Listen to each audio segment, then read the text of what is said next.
கர்த்தருக்கு ஸ்தோத்திரம். ஆண்டவர் பாதத்தில் ஆசிரியர்கள் அன்பர்கள் குழு நடத்தும் லெந்துகால பதிவு. இன்று நாள் 15ஆம் நாள். இன்று நாம் ஆத்தும நேசரின் கரங்களை குறித்து தியானிக்கப் போகிறோம். பாகம் 3. அதற்கு ஆதாரமான வேத வசனங்கள் லூக்கா 22ஆம் அதிகாரம் 50-51.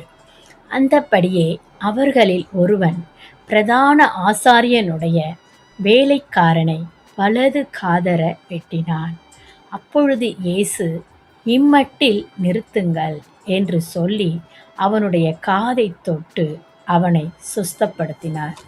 இன்னொரு வசனம் லூக்கா 2ஆம் அதிகாரம் 13-16 வசனங்கள். பின்பு யூதருடைய பஸ்கா பண்டிகை சமீபமாய் இருந்தது.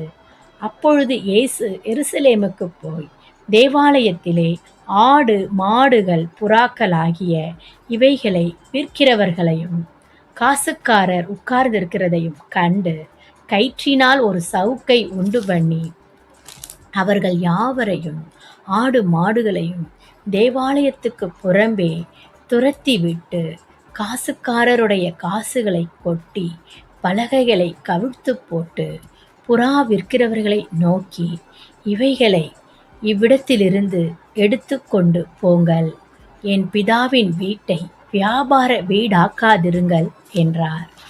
கர்த்தருக்கு ஸ்தோத்திரம். அப்போ நம்ம ஆத்தும நேசரின் கைகளை குறித்து நாம் ஒவ்வொரு நாளும் தியானித்து கொண்டிருக்கிறோம். இந்த நாளில் பார்த்தீங்கன்னா அந்த மல்கூசுன்றவர் தான் காதை என்ன பண்ணாங்க, பிரதான ஆசாரியனுடைய அந்த வேலைக்காரனுடைய காதை வெட்டினாங்க. அந்த காதை என்ன பண்ணார் இவர், இந்த காயப்பட்ட கரத்தை கொண்டு தொட்டு அந்த காதை சுகப்படுத்தினார். அந்த காதை ஒட்ட வைத்தாருன்னு நம்ம லூக்கா 22 பார்க்குறோம். மத்தேயுல இது யோவானில் மற்றொரு சம்பவம் பார்த்தீங்கன்னா, என்னுடைய வீடு செப வீடு என்னப்படும், நீங்கள் இதை வியாபார ஸ்தலமா கல்லர் குகையா மாற்றினீங்களே. ஏன்னா காயப்பட்ட கரங்களை கொண்டு வியாபார ஸ்தலமா தவறான வழியில் வர பணத்தை இந்த கரங்களில் வாங்குறீங்களே, என்னுடைய பரிசுத்த ஸ்தலத்தை வியாபார வீடாக மாற்றினீங்களேன்னு அப்பா என்ன பண்ணுறாங்க, பாரப்படுறாங்க. அப்போ நான் அவருடைய பிள்ளைகளாகிய நம்மை கூட ஒவ்வொரு நாளும் பார்த்து, ஐயோ என் பிள்ளை என்னை நோக்கி வராதா, என்னை நோக்கி கூப்பிடாதா, நான் காத்திருக்கிறேனேன்னு அப்பா காத்திருக்கிறாரு. நம்ம மற்ற காரியங்களை நாடி மற்றவற்றிற்கு முக்கியத்துவம் கொடுக்கும் பொழுது என்னையை நோக்கி பார்க்க மாட்டேங்குதே, அப்பா என்ன பண்ணுவாங்க, பாரப்படுவாங்க. நமக்காக தான், நம்ம செய்கிற குற்றம் குறைகளுக்காக தான், நம்முடைய பாவ சாபங்களுக்கு தான் அவர் சிலுவையில் எல்லாவற்றையும் வெற்றி சிறந்தார். அப்படிப்பட்ட தேவன் நம்மோடு இருக்கும் பொழுது தேவைக்கு மாத்திரம் இல்லாமல் இக்கட்டான சூழ்நிலையில் மட்டும் இல்லாமல் அனுதினமும் அவரை நோக்கி பார்க்கணும். பிரதான ஆசாரியனுடைய வேலைக்காரனுடைய காதை இவர் எதிர்க்கவே வெட்டினப்ப அந்த காதை சுகப்படுத்தினவர். அவருக்கு தெரிந்து உங்களுக்கு நடக்கிறது எதுவுமே கிடையாது. அப்போ உங்களுக்கு நடக்கிறதெல்லாம் அவர் அறிந்திருக்கிறாரு.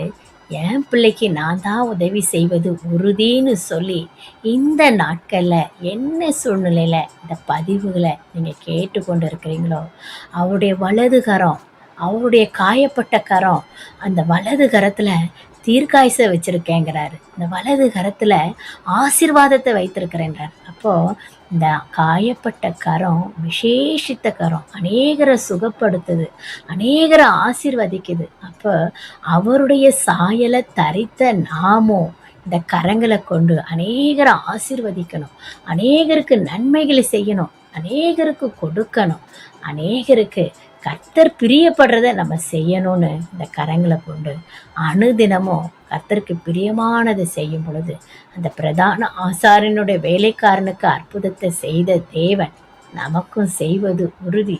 அப்போ அந்த வியாபார ஸ்தலம் ஆக்குறீங்களேன்னு ஆலயத்தை குறித்து பாரப்பட்ட தேவன் நம்ம அவரை நோக்கி பார்க்கலனா நம்மையும் அப்படிதான் அவர் என்ன பண்ணுவார், பாரப்படுவார். ஐயோ என் பிள்ளை என்னை நோக்கி கூப்பிட மாட்டேங்குதே, என்னை பார்க்க மாட்டேங்குதே. என்ன சூழ்நிலையில் இந்த பதிவுகளை நீங்கள் கேட்டுக்கொண்டு பார்த்து கொண்டு இருந்தாலும் நான் யார் அவரை கூப்பிடுறதுக்கு நீங்கள் நினைக்கலாம். நீங்க கூப்பிட்டீங்கன்னா, மனுஷர் கூட கேட்டும் கேட்காம இருப்பாங்க. அவர் கூப்பிட்ட உடனே உங்களுக்கு பதில் கொடுத்து செவிசாய்க்கிற தேவனா இருக்கிறார்.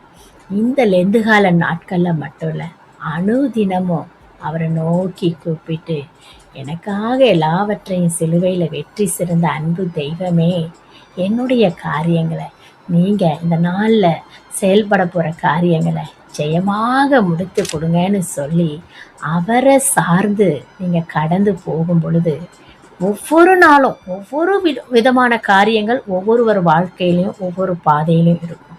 அவர சார்ந்து நீங்க போகும் பொழுது, நீங்களே உங்க கண்களே அந்நிய கண்கள் கூட பார்த்து வியப்படைவாங்க. உங்க கண்களே இந்த காரியத்த நானா போய் முடிச்சேன். நான் இல்ல, என்னோட இருக்கிற என் அப்பா இயேசு தான் முடித்தாருன்னு சொல்லி, உங்களையே சாட்சியா நிறுத்துற அளவுக்கு அப்பா உங்களுக்கு அற்புதத்த செய்வாங்க. ஜெபிப்போமா? அப்பா, அந்த பிரதான ஆசாரியனுடைய வேலைக்காரன காத நீங்க ஒட்ட வச்சீங்க. உம்முடைய ஜெப வீட்ட வியாபார ஸ்தலமாக்குனாங்கன்னு கோபப்பட்டீங்களே, நாங்களும் உங்களுக்கு பிரியமில்லாதத செஞ்சாலும் எங்கள கோபப்படாம, உம்முடைய காயப்பட்ட கரத்த கொண்டு எங்கள அணைத்து, எங்கள மன்னித்து, எல்லாவற்றையும் சிலுவையில வெற்றி சிறந்து, அந்த பிரதான ஆசாரியனுடைய வேலைக்காரனுக்கு அற்புதத்தை செய்தார் போல, எங்களுக்கு இன்னும் அதிகமாக நீங்க செய்து, வழி நடத்தி, சாட்சியாக நிறுத்தப் போற கிருபைக்காக நன்றி.